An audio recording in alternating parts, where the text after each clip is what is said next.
আমাদের মধ্যে এক ধরনের বাঁধ ভাঙা আনন্দ কাজ করছে। আপনারা জানেন যে বিএনপির ভারপ্রাপ্ত চেয়ারম্যান জননেতা জনাব তারেক রহমান খুনি ফ্যাসিস্ট হাসিনা এবং ১/১১ সরকারের ষড়যন্ত্রের শিকার হয়ে দীর্ঘ ১৭ বছর নির্বাসিত জীবনে ছিলেন।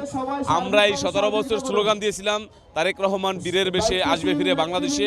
সে আমাদের সেই স্লোগান আগামীকালকেই বাস্তবায়িত হচ্ছে এবং বিএনপির ভারপ্রাপ্ত চেয়ারম্যান জনাব তারেক রহমান বীরের বেশেই বাংলাদেশে ফিরে আসছে। বাংলাদেশে এসে বাংলাদেশে গণতন্ত্র পুনরুদ্ধার আন্দোলনে এতদিন তিনি যে নেতৃত্ব দিয়েছেন সেই গণতন্ত্রকে বাস্তব রূপ দেওয়ার জন্যই আগামীকাল বাংলাদেশে ফিরছেন। বাংলাদেশের ১৬ কোটি মানুষের আশা আকাঙ্ক্ষার প্রতি বাংলাদেশের মানুষের আস্থার ঠিকানা জনাব তারেক রহমান। সেজন্য আমরা বাংলাদেশ জাতীয়তাবাদী ছাত্রদলের নেতাকর্মীরা এবং সারা দেশের বিএনপি নেতাকর্মীরা উচ্ছ্বসিত। তারেক রহমানের নেতৃত্বে আগামীতে একটি সাম্য, মানবিক মর্যাদা এবং সামাজিক ন্যায় বিচারের বাংলাদেশ বিনির্মাণ হবে।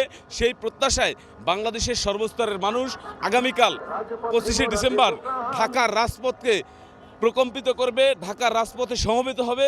আমাদের প্রাণপ্রিয় নেতা ১৭ বছর পরে বাংলাদেশে প্রত্যাবর্তন করবে।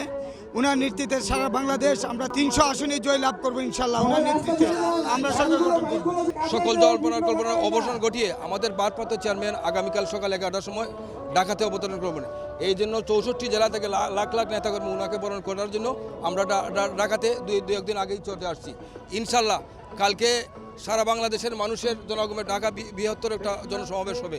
সেই সমাবেশে আমরা প্রমাণ করব আগামী দিনের আমাদের রাষ্ট্রনায়ক জনাব তারেক রহমানের নেতৃত্বে একটা সুন্দর বাংলাদেশ গড়ব ইনশাল্লাহ।